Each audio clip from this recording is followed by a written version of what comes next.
Good morning everyone.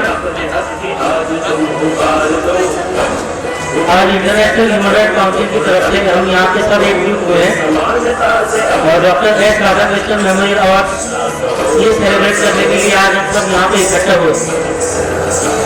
सबसे पहले जो हमारे सदस्य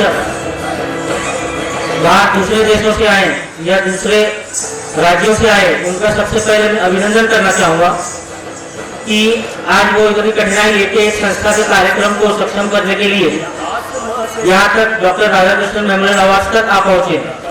उनका मैं तहे दिल से धन्यवाद करना चाहता हूँ।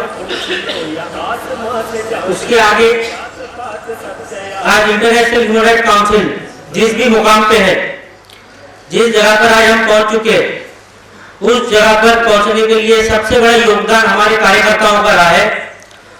और मैं इसी मंच से मेरे हर कार्यकर्ताओं को, मेरे हर पदाधिकारियों को यहाँ से मैं साक्षात नमन करता हूँ इस मंच से, क्योंकि अगर वो ना होते तो शायद ये ना होता। एक बहुत प्यारी सी लाइन है कि अकेले ही चले थे हम, अकेले ही चले थे हम जानिबे मंजिल, लोग जुड़ते गए कारवां बनता गया। ये तभी मुमकिन हुआ जब आप लोगों ने सबने मेरा साथ दिया और आज हम इस मंच पर पहुंचे।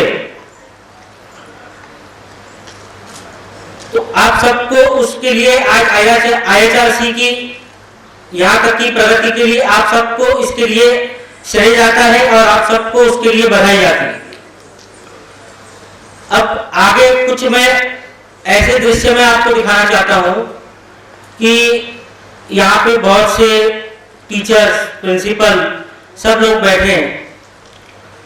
जब हमने मानवाधिकार की शुरुआत की थी, ये संस्था जब शुरू हुई थी, तब कहीं पे हमने ये सोचा था कि शायद ह्यूमन राइट्स जो सब्जेक्ट है, जिस सब्जेक्ट पे हम काम कर रहे हैं, डीपली ग्राउंड रूटेड काम कर रहे हैं, उस पर शायद कुछ जो पढ़े लिखे नहीं है वो नहीं जानते कि मानवाधिकार क्या है, वो अपने अधिकार नहीं जानते।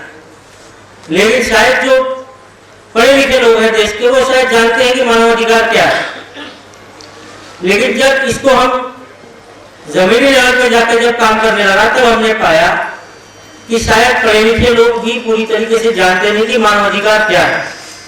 अब मानवाधिकार अपने आप में बहुत बड़ी ताकत है। आने वाले समय में हर एक मानवाधिकार कार्यकर्ता अपने आप में बहुत बड़ी ताकत होगी।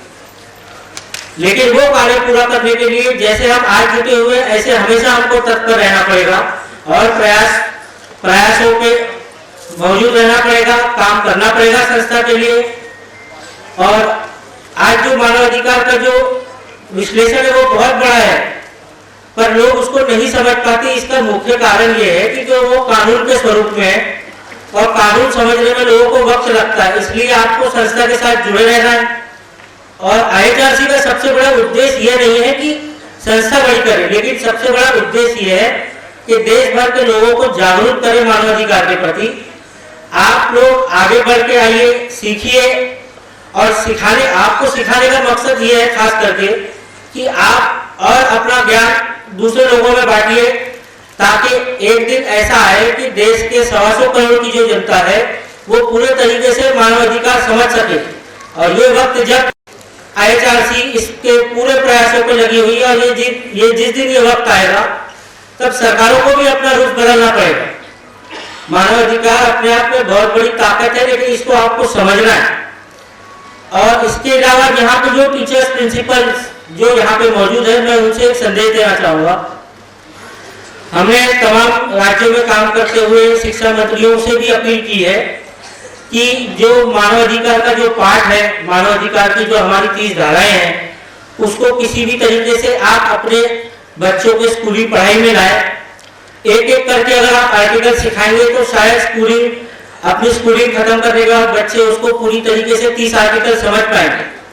और वो समझ पाने के बाद उनको जीवन में किसी भी चीज का सामना करने के लिए वो पीछे नहीं हटेंगे, वो आगे तत्पर रहेंगे, क्योंकि उनको अपने अधिकार पता है, अपने अधिकार की लड़ाई से। और अधिकार लेना अपना हक है, अपना अधिकार है, वो अपने को लेने आना चाहिए। लेकिन अक्सर लोग क्या है ना कि सही जगह पे अप्रोच नहीं कर पाते। वो अप्रोच के लिए आपको पूरे तरीके से सबसे पहले अपने अधिकार समझने पड़ेंगे। तो जो टीचर प्रिंसिपल है यहाँ पे जो आज आए हुए आज के कार्यक्रम के लिए, जिनको सम्मान मिलेगा, मैं उनका भी स्वागत करता हूँ हमारे इस मंच पे। और मैं ये एक इच्छा चाहता हूँ उनसे कि आप लोग कोशिश करेंगे तो शायद किसी सरकार का इंतजार ना करें, किसी आदेश का इंतजार ना करें और इसको अपने स्कूली छात्राओं के बच्चों के अंदर आस्ते आस्ते पिरोना शुरू करें, ताकि वो अपने जीवन में अपनी लड़ाई लड़ सके। ये और एक मैं छोटा सा एक संदेश अपने कार्यकर्ताओं को देना चाहता हूं इसी मंच से कि जब हम मानवाधिकार की बात करते हैं तो सबसे पहले कुछ देर के लिए हमें अपने आप को पहले जस्टिस समझना जरूरी है कि जब हम मानवाधिकार की बात करते हैं, जब हमारे हाथ में कोई केस आता है तो अक्सर हमने देखा है कि कार्यकर्ता शायद उस वक्त पे थोड़ा सा कंफ्यूज होता है, एक पक्ष पे चलता है। वो नहीं होना चाहिए, क्योंकि जब हमारे पास केस होता है उतने वक्त पे हम उस टाइम पे उस केस के लिए जस्टिस है और हमारा पूरा प्रयास होना चाहिए कि जो भी प्रतिक्रिया है, जो भी जजमेंट आए हमारा, वो पूरा न्याय की तरफ हो और अगले बंदा जो दुखित पीड़ित आया है, क्योंकि हमारे मंच पे लोग तभी आते जाते जब उनके सारे दरवाजे बंद हो जाते हैं। सारे दरवाजे बंद होने के बाद जब हमारे दरवाजे पे आता है तो उसको सक्षम और पूरी तरीके से न्याय मिलना चाहिए। इसके लिए सबसे पहले किसी भी केस को पूरी तरीके से छानबीन हो, ये ना कि केस सुनकर आपने तुरंत एक्शन ले लिया।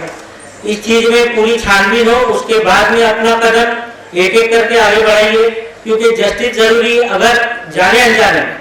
क्योंकि अक्सर क्या होता है कि मानवाधिकार का दबाव इस तरीके से होता है कि लोग अक्सर उस हमारे मैटर को भी लोग जल्दी से जल्दी काम कर लेते हैं। सरकारी दफ्तरों में प्रशासन बहुत जल्दी काम कर देता है, बहुत जल्दी एक्शन ले लेते हैं, लेकिन कहीं आगे जाके हमको यह एहसास न हो कि हमसे कोई गलती हो रही, हमारी तरफ से कोई गलत चीज हो गई, हमने किसी बेगुनाह के साथ में कोई गलत चीज कर दी। इसलिए सबसे पहले इसकी पूरी जांच की जरूरत है और जांच करने के बाद ही आगे बढ़े। अगर कहीं आपको कोई भी संकट है तो उसके लिए आपकी IHRC हेडक्वार्टर आपके लिए हमेशा तत्पर खड़ी है। जय हिंद, जय महाराष्ट्र।